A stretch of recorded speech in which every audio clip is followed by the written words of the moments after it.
I have a team of the series for you. Of all the players that played in the international rugby through the month of November, who wore their jersey best? I'm going to go 1 to 15. Actually, I'm not going 1 to 15. I'm going 1 to 23. Because I've had quite a few comments lately when I've been doing 15 saying, Tim, you're always talking about how it's a 23-man game these days. Why don't you pick a bench when you pick your best team? I'm going to give it a go on this one. So thank you very much for the feedback. I appreciate it. Let me know if you appreciate it and want me to continue doing that. Give the video a thumbs up, hit subscribe, and leave your comment down below to my team of November. I'm pining after the international rugby a little bit. I know Six Nations will be here in February, but it was good, wasn't it, that month of November? So let's keep the joy of it bubbling for a bit longer. So here are the players of the series which have been nominated this week. What do you think of those? Firstly, Wallace Satiti, Cheslin Colby, Josh van der Fleer, and Thomas Ramos. All exceptional players. No front rowers there. Again, there seems to be an aversion to rewarding front row players in whatever kind of award or moment of recognition that it is. I don't understand it. And for example, look, I was at Twickenham to watch England against South Africa. Cheslin Colby was incredible on that day. But he only played 2 games in November. The other game was against Wales, and he didn't really do a lot, to be honest. It was Curtly Arendse that day that was amazing. So I think Cheslin Colby would make a World 15. He deserved to be nominated for World Player of the Year. But there's players I might have picked instead of him, but they're not going to make kind of TikTok, Instagram highlight reels as much. It's just a bit of an issue that rugby seems to have. Don't want to reward those the big lads up front, but I'll do that, and that's where I'm going to start this team of the series. So again, what do you think? Let me know down below. I have gone for, in the number 1 jersey, the Mighty Williams, to Mighty Williams. Now look, again, World Player of the Year, World 15. If I were picking them, you know who I'd pick. The boy, Oxenche. Oxenche played 45 minutes against Scotland and 30 minutes against England, and that was it. And part of that is Rassie Erasmus just having this incredible depth of squad that he's cultivated, and rotation is a big part of that. But also, Mighty Williams played much, much more rugby in November and was really good. Ethan de Groot is, whatever he did, and maybe we'll never know, might have to wait for an autobiography, but whatever Ethan de Groot did was not a good idea, because it has let this guy become the number one in New Zealand, perhaps. He was absolutely brilliant. Piato Malvaca, 3 wins for France against Japan, New Zealand, and Argentina, and this guy's an absolute beast. I would give a mention for Julien Montoya, but I'm picking a 23-man squad, so I can come to that when I come to the bench. Yeah, the guy is just a freak of an athlete, and France even put him in the back row for some of the rugby through November. He's that good. Here's one of those players that is a front rower that I would love to have seen recognised as a potential player of the series. I thought Xander Fagerson was absolutely brilliant. I mean, it started, he had to weather that storm of 45 minutes against Oxenche, and Ox did get on top of him, but not as badly as I thought it might have happened. So it was a good test for Xander Fagerson. But do you know what? Outside of that, he was brilliant scrummaging, and his work rate around the park is off the scale. Ball carries, jackals, tackles. The guy never stops, and he plays for most of the game on most games.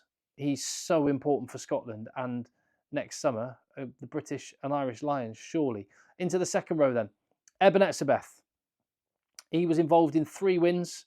He played a full 80 against Scotland, 66 minutes against England, and he was just a menace whenever he played. There he is, galloping in for a try against Wales. He got that important first charge down that led to the Pieter-Steph du Toit try against England. Just big moments from a very big player, literally and metaphorically. He is, yeah, he showed just why he is regarded so highly in this November series.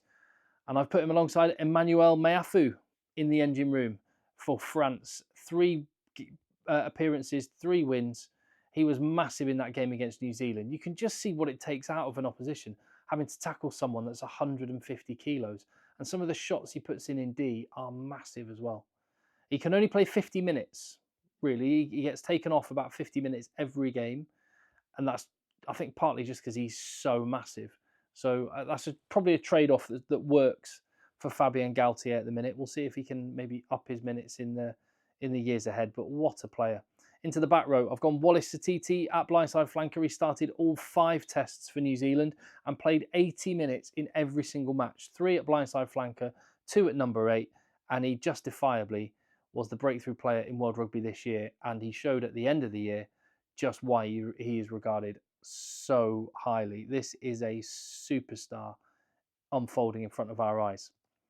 In the back row, a former World Player of the Year, Josh van der Flier, who started playing again, or has been through 2024, approaching some of the form that got him that award a few years ago. What was it, 2019 he got that? My goodness me, he was good. He started in all 4 games for Ireland, 3 tries, and just relentless. His work rate, the shots he puts in defence, the carries that he's such a hard carrier. And he just has that knack of being in the right place at the right time, as he was for Ireland. And even though their performances were stuttering, this guy was at the heart of everything that Ireland were doing well. And to complete the back row, I went for Bobby V. 4 starts for Rob Valentini, involved and a key man in that really big win against England, of course. They were disappointed, and against Wales. They were disappointing against Scotland and then kind of rallied a bit against Ireland. But throughout the whole thing, Rob Valentini was integral to Australia and a huge figure for them. That Australian back row with Valentini, McCreight and Harry Wilson, that is elite. And Bobby V, big part of the Australian resurgence. Let's hope it continues. Into the backs then, that's the forwards. Let me know what you think in the comments down below. Like I say, I mean, if I were picking a world 15, it would look very, very different. Of course, I'd have Pieter-Steph du Toit.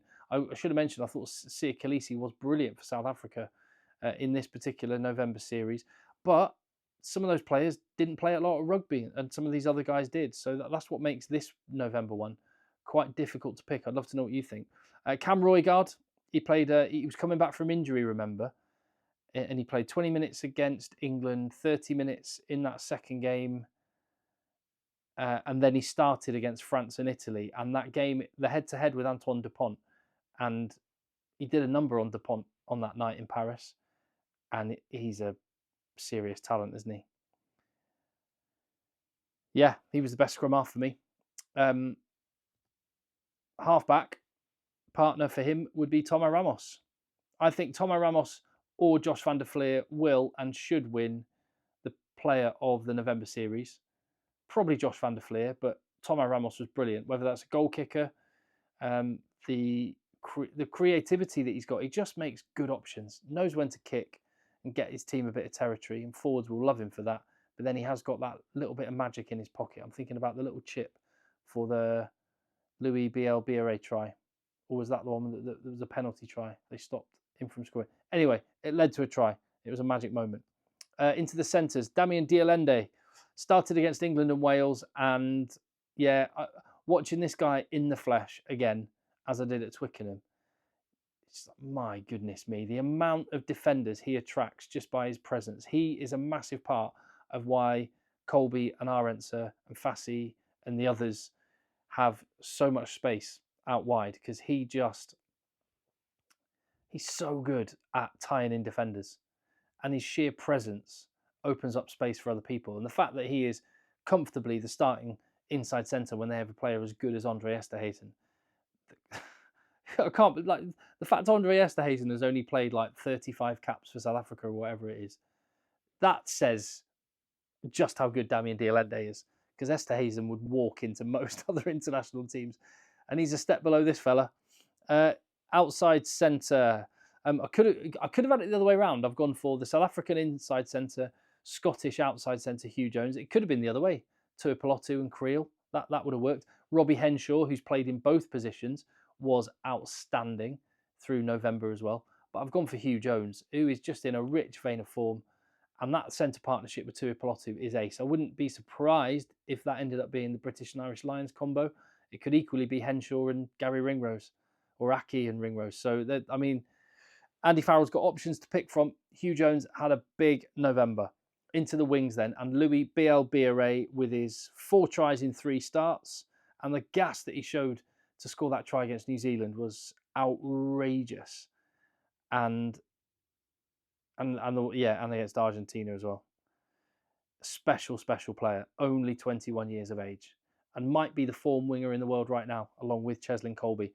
And yes, I have got a pair of diminutive scrum hat wearing Power Rangers on the wing, Louis Bielbiere and the great Cheslin Kolbe. Having said that, I wouldn't necessarily have picked him for player of the series because he had that one great game against England, a quiet game against Wales, and that was it. I think there's other players that probably deserve it more. That game against England gets him into the team of the series. It was truly world class. His finishing is insane. And a back three, how good would a back three of Bielbiere, Kolbe, and Tom Wright be? Tom Wright, who scored 4 tries in his 4 starts, hat-trick against Wales, and he's that good, he keeps Will Jordan out of this team of the series. He's had a great 2024, brilliant November, and again, a resurgent Australia under Joe Schmidt is great to see. So, like I said, I've listened to the comments. A bunch of people have consistently said, would love to see what your bench is, because it is a 23-man game. Well, there you go. Here is my bench. Gone for Julian Montoya, Argentina's captain, as my replacement hooker. In the 17 jersey, I went for Thomas du Toit, who played a game at tight head prop and at loose head prop. This man, probably his stock rose in the South Africa camp more than anyone's. He had a brilliant November, played in a couple of games. And again, the rotation of Rassie Erasmus means that fewer South Africans got into this team of the series than would get into a World 15, or if you just could just pick your players. But Thomas du Toit, I would have picked Oxenche before it. I would probably pick, at the minute, Oxenche and Thomas du Toit. Well, Thomas du Toit, yeah, because he can play both sides of the scrum, he's pushing, he's getting towards World 15 levels. If he continues his trajectory, him and Oxenche the same age, they're both going to be around at the next World Cup. He's had a great November. Tyrell Lomax as well, ever present for New Zealand in their 4 matches or 5 matches. I think he played 4 out of the 5 matches, and he gave some other scrums a torrid time. France were on roller skates against him. Thibaut Flamont, really good for France. Joe McCarthy, I thought, had a decent series as well in the second row. Franco Mostert as well, but again, South Africa rotated a lot. He didn't play a lot. Thibaut Flamont did play a lot and was very, very good. Caelan Doris gets on the bench in the back row. The fact he can play right across the back row, he's played international 6, 7 and 8, means he would be the perfect choice, and he had a really good November as well. Skipper in the Irish team.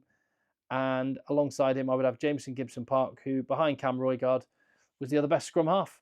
Antoine Dupont came back, had glimpses of his magic, but I think was behind those other two in these particular games. So I'm only picking it on these games. I am not picking a World 15.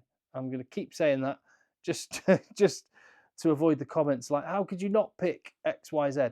Just picking it on the games we saw in November.